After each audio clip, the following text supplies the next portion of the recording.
Alright everyone, there's a crow outside being noisy. I love crows, I just wish they'd wait until the videos are over maybe, so you could hush up a little bit out there. If Rasmussen is right, Trump has scored another extreme victory, especially for a Republican, and especially for a Republican that's been called like a Nazi and a bigot and stuff.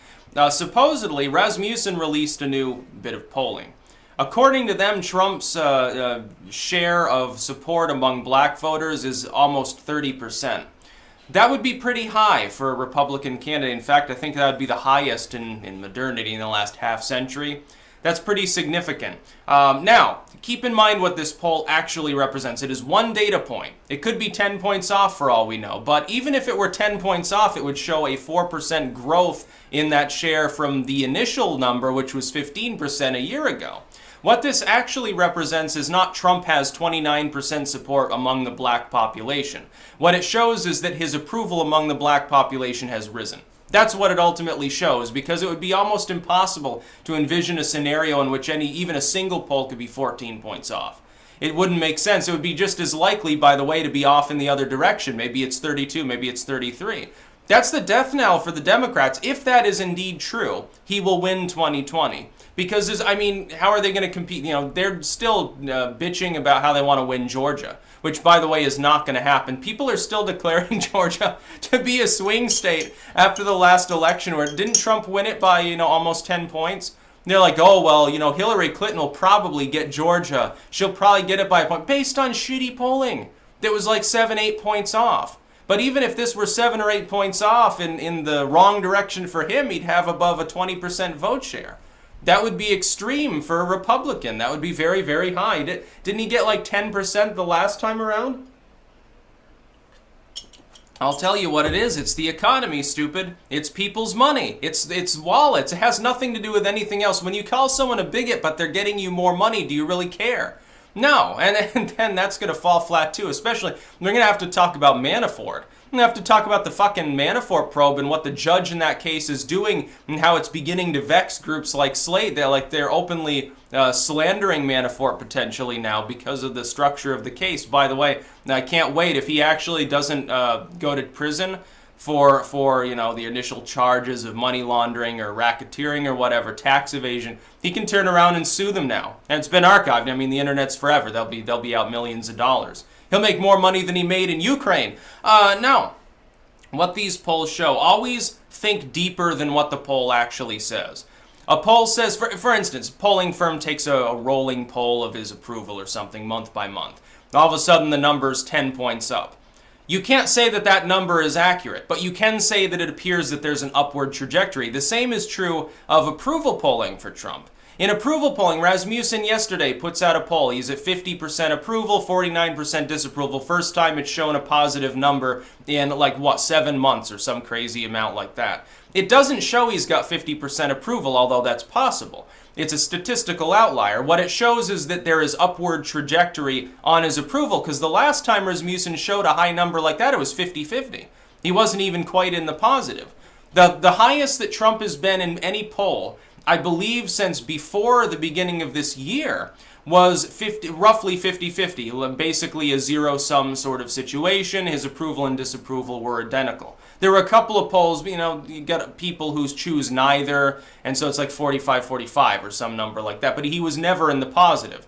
I don't think. I'd have to look back through. I don't think that he's been in the positive in any given poll in a very long time.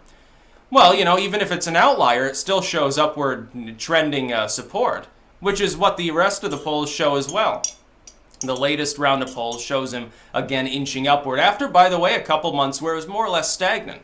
For a couple months, his approval was stubbornly around 43.5%, migrating between 43-44, sometimes down 42.5%. It wasn't really moving much. It wasn't going down, it wasn't going up. It was a decent polling result, which, by the way, is still a couple points ahead of where Obama was. And people say that he's doomed any day now. I don't understand it. You don't understand history. By the way, it's the same thing during the Republican primaries. I noticed at several points throughout the race he was significantly ahead of where Mitt Romney was in his total share of approval. I think this was when there were only 5 people left in the race. He was significantly ahead of where Romney was against, I believe as well, 4 other people, or was it 3? I can't remember, but at the same time, Romney was 2 or 3 points behind where Trump was. People were still acting like Trump had a low ceiling. That was a big quip that they used in the media. That he could never make it, that there'd be a coalition formed against him where magically Ted Cruz and Marco Rubio, who combined had almost no support anymore, were suddenly going to supplant him by teaming up with John Kasich, and then Kasich turned around and stabbed him in the back and didn't play their game, and it was all very funny, and it was exactly as predicted. So some of these people, they look at Trump's approval polling, whether demographic or as a totality, and they say, well, he's doing so poorly, haha, not half the country supports him. Do you realize how uncommon it is for a president to be above 50% approval? Did you study any political history? Did you take senior law? Did you bother to do that? You realize how many victories he'd have to have in a row in order to hit 50% in such a partisan environment? By the way, if he gets anywhere near 50%, he's guaranteed re-election. It wouldn't even be in question. Look, 45 is the magic number. What do you think Obama was at going into the 2020 election? You think that he had high approval? Or do you think it was middling, mediocre, about where Trump is? It's the latter. If he has 29% of the vote share among black citizens, he's not going to lose Michigan. Like, where are the Democrats going to go to cobble together the votes? The economy is surging ahead. It might hit 5% in the next quarter. Do you realize how powerful that is? For people in the Rust Belt already that voted for Trump to begin with, he could easily win Minnesota at that point. If his share among Hispanic and black voters is indeed climbing, he will win 2020. He'll win more states than he won before. The Democrats are not going to be able to counter that message. Hey, I'm great for the economy. I'm doing fine with foreign policy. What have I done wrong? He'll come out and tell the Democrats, name some things I did wrong. What are they going to talk about? They'll talk about environmentalism and how he's a sexist. That worked so well back in 2016 now, didn't it? It's going to fall on deaf ears. There are still people, as many people as told me Ben Carson would be the next president of the United States, or that Jeb had been chosen by the Illuminati. That's as many people as now are telling me Trump has no chance because Texas is going to go blue, or some stupid shit like that. It's not going to happen. I eagerly await the 2020 election. Even if Trump were to lose, it wouldn't matter. Texas is not going blue, dude. You're more likely to see California go red because of a schismatic movement within the Democratic Party crushing out their support among the youth vote. I'm not kidding you. It could happen. It is possible. Look at the Richard Nixon's re-election. Look at the map there sometime. That was Richard Nixon. He already, by the way, at that point wasn't even that popular. Just look who he was running against. Donald Trump is probably going to be running against someone like Gillibrand. But if he's running against a Biden or a Bernie Sanders or washed up Hillary Clinton, imagine how many more states he's going to get. I imagine a matchup against Hillary Clinton would go like this. He would win Virginia. He would win New Mexico. He would win 2 or 3 more points across the board. He'd gain Minnesota. He'd gain New Hampshire. He'd gain Maine. He'd gain Colorado and Nevada. He'd probably win the Pacific Northwest. He might even crack into a place like California. It's possible. He'd probably win Massachusetts at that point. So it's, yeah, if the Democrats make a calculated error and think, well, it's Donald Trump, so this will be easy. No, that's what you did in 2016. I already see them beginning to arrange their chess figures to try to figure out how to deal with Trump. They're trying to put all the attention on people that they don't think are actually going to run, and if they do, won't get the nomination, namely Hillary Clinton, Bernie Sanders, and Joe Biden, in hopes of buffing them up so they can endorse whoever actually ends up becoming the nominee. It's a simple game. It's a very simplistic strategy, but it has worked in the past. They tried this last time around.